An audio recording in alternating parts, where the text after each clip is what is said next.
নমস্কার বন্ধুরা, আরও একটি নতুন রেসিপিতে সবাইকে স্বাগত। আজকে আমি বানাবো ফুলকো ফুলকো চিতই পিঠা, আর সাথে থাকবে পায়েস। তো এরকম একটা টিফিন যদি থাকে সকালের রেসিপিতে তাহলে পুরো জমে যাবে। তো এখানে নিয়েছি এক মুঠি চাল, চালটাকে ভালো করে ধুয়ে নিয়েছি, পরিষ্কার করে নিয়েছি।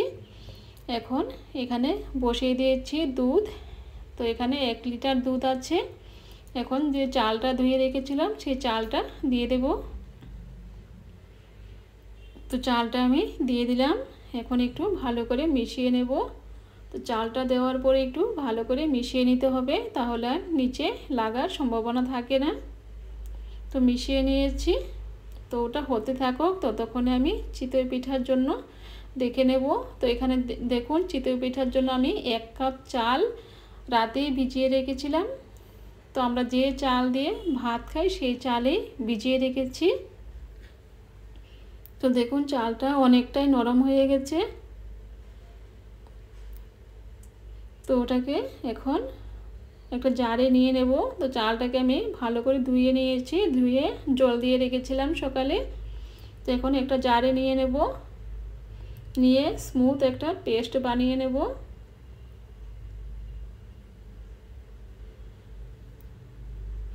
তো দেখুন এখানে দুধটা ফুটে এসেছে। তো ওটা একবার নাড়িয়ে দেব।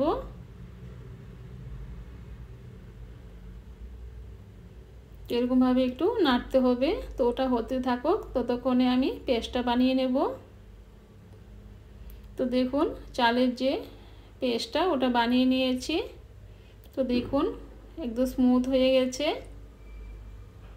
তো একটু আপনারা যখন পেস্ট বানাবেন তখন 2 চামচের মতো জল দিয়ে দিবেন, তাহলে খুব ভালো হবে। তো জলটা আমি দেখাতে পারিনি।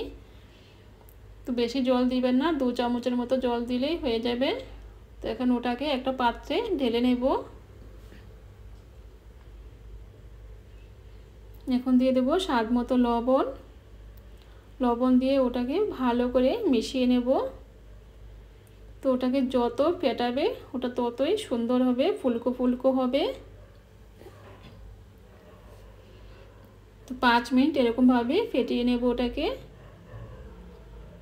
তো 5 মিনিট ভালো করে ফেটিয়ে নিয়েছি। এখন ঢাকা দিয়ে আমি 10 মিনিটের জন্য রেখে দেব। এখন দেখে নেব পায়েসটা। তো পায়েসটা দেখুন অনেকটাই ঘন হয়ে গেছে, দুধটা অনেকটাই শুকিয়ে গেছে। এখন দিয়ে দেব কিশমিশ। এই কিশমিশগুলোকে আমি ভালো করে ধুয়ে 10 মিনিট জলে ভিজিয়ে রেখেছিলাম। এখন দিয়ে দেব। আর দিয়ে দেব কাজু। এখানে 1 মুঠি কাজু নিয়েছি, এখন দিয়ে দেব। তো আমরা অনেকেই কাজু কিশমিশ এগুলো একটু ঘিয়ে ভেজে দিই। তো ঘিয়ে ভেজে না দিয়ে এরকমভাবে দিলেও হবে। তো এরকমভাবে ভালো করে এগুলোকে সেদ্ধ করে নেব। এখন দিয়ে দেব 1 চিমটি লবণ। লবণটা দিলে চালটা খুব সুন্দরভাবে সেদ্ধ হয়ে যায়, তাই 1 চিমটি লবণ দিলাম। আর টেস্টটাও খুব সুন্দর আসে, ভালো লাগে খেতে। এখন চালটা খুব সুন্দরভাবে আরও সেদ্ধ হয়ে যাবে। লবণটা যে দিলাম এই লবণটার কারণে চালটা আরও সুন্দরভাবে সেদ্ধ হয়ে যাবে। তো দেখুন চালটা আমি দেখাচ্ছি একদম সেদ্ধ হয়ে গেছে, হাতে দিলেই লাগালেই মিশে যাচ্ছে চাপ দিলে। এখন দিয়ে দেব চিনি। এখানে 300 গ্রামের মতো চিনি আছে। তো চিনিটা মিষ্টিটা আপনারা যে যেরকম পছন্দ করেন কম বেশি বাড়িয়ে দিতে পারেন। এখন ভালো করে মিশিয়ে নেব। এখন দিয়ে দেব এলাচ গুঁড়ো। তো আমার পায়েসটা হয়ে গেছে। তো সবার শেষে একটু এলাচ গুঁড়ো দিয়ে দিলাম।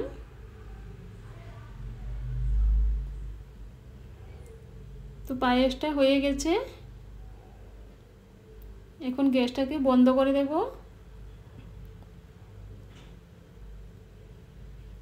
তো আমি গ্যাসের চুলাটা বন্ধ করে দিয়েছি। এখন একটা বাটিতে ঢেলে নেব। তো চিতই পিঠার সাথে এরকম গরম গরম চিতই পিঠা আর পায়েস থাকলে সকালে টিফিনে বন্ধুরা একদম জমে যাবে, খুবই ভালো লাগে। তো আমরা তো খেজুরের গুড়ের সাথে খেয়ে থাকি চিতই পিঠা। এরকমভাবে পায়েসের সাথে একবার বানিয়ে খেয়ে দেখুন।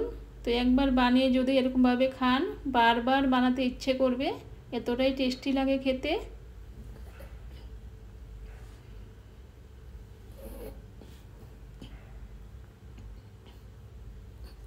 তো উপরে কিছু পিস্তা বাদাম ছড়িয়ে দিলাম। তো দেখুন কত সুন্দর লাগছে দেখতে। এখন ওটাকে সাইডে রেখে দেব। এখন যে চিতই পিঠার জন্য পেস্টটা বানিয়ে রেখেছিলাম ব্যাটারটা, ওটাকে দেখে নেব। তো আরও একবার ভালো করে মিশিয়ে নেব। 2 মিনিটের মতো এরকমভাবে ভালো করে মিশিয়ে নেব।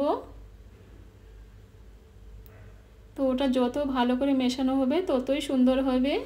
আর এখানে নিয়েছি একটা বাটি, আর দিয়ে দিলাম অল্প জল আর অল্প তেল দিয়ে একটু ভালো করে মিশিয়ে নেব। 2 চামচের মতো তেল আর 2 চামচের মতো তেল নিয়েছি, ভালো করে মিশিয়ে নিয়েছি।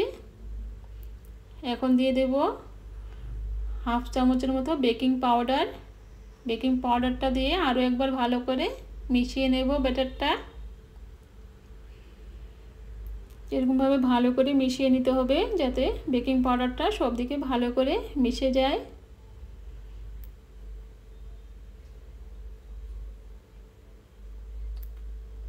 তো ভালো করে মিশিয়ে নিয়েছি বন্ধুরা।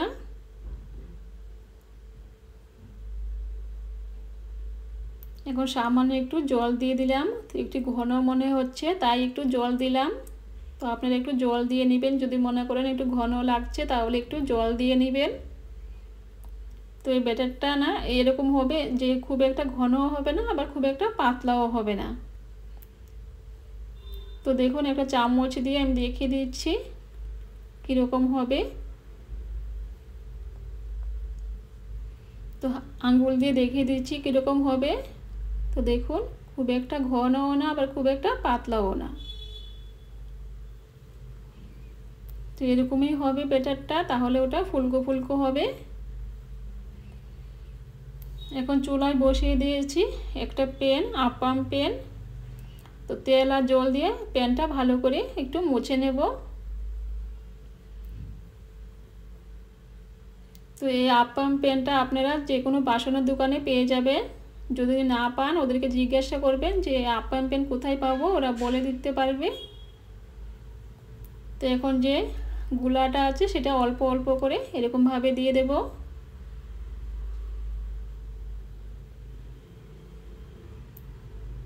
তো বড় বড় শপিং মলও আপনারা পেয়ে যেতে পারেন, জিজ্ঞেস করলে ওরা বলে দিবে যে আপ্পাম প্যান কোথায় পাবেন।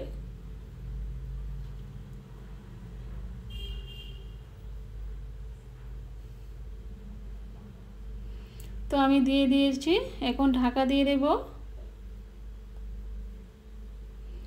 এখন যে ছিদ্রটা আছে ওটাকে বন্ধ করে দেব। এখন এইরকমভাবে আমি 5 মিনিটের মতো রেখেছি। তো এখন কত ফুলকো ফুলকো হয়েছে, উপরটা কত সুন্দর ফুলে উঠেছে। তো এগুলো হয়ে গেছে, এখন নামিয়ে নেব।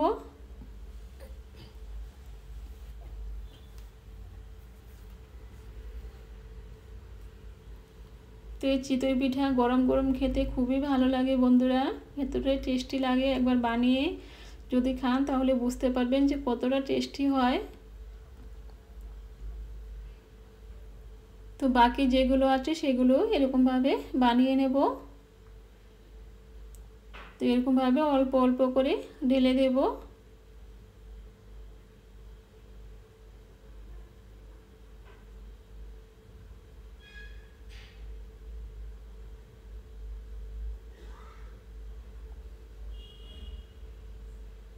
তো আমি সবগুলো দিয়ে দিয়েছি, এখন ঢাকা দিয়ে দেব। ঢাকা দিয়ে 5 মিনিট অপেক্ষা করব। তো 5 মিনিট হয়ে গেছে বন্ধুরা। তো দেখুন কত সুন্দর ফুলকো ফুলকো হয়েছে। তো এগুলো হয়ে গেছে, এখন নামিয়ে নেব। তো এরকমভাবে সবগুলো বানিয়ে নেব। তো আমার সবগুলো বানানো হয়ে গেছে। তো দেখুন কত সুন্দর লাগছে। তো আমরা সাধারণত খেজুরের গুড়ের সাথে খেয়ে থাকি এই পিঠাগুলো। তো একবার পায়েসের সাথে খেয়ে দেখবেন, খুবই ভালো লাগে বন্ধুরা। তো দেখুন কতটা সফট হয়েছে আর কতটা স্পঞ্জি হয়েছে। একটা ভেঙে দেখাচ্ছি ভেতরটা কতটা সুন্দর হয়েছে। দেখুন ভেতরটা কতটা জালিদার হয়েছে। তো রেসিপিটা এরকমভাবে বানালে খেতে খুবই ভালো লাগে। দেখুন ভেতরটা কত সুন্দর হয়েছে। তো আমি একটু পায়েসের সাথে খেয়ে দেখাচ্ছি। এরকম একটা পায়েস থাকলে সঙ্গে আর কিছুই লাগে না, এতটাই ভালো লাগে খেতে বন্ধুরা। যদি একবার এইভাবে বানিয়ে খান আবার বানাতে ইচ্ছে করবে, এতটাই ভালো হয় খেতে। তো আশা করি আজকের রেসিপিটা আপনাদের ভালো লেগেছে বন্ধুরা। যদি ভালো লেগে থাকে আমার চ্যানেলটাকে সাবস্ক্রাইব করে আমার পাশে থাকবেন, আর লাইক করতে কিন্তু একদম ভুলবেন না বন্ধুরা। তো আজকে এই পর্যন্তই, আবার দেখা হবে অন্য কোনো রেসিপিতে। নমস্কার।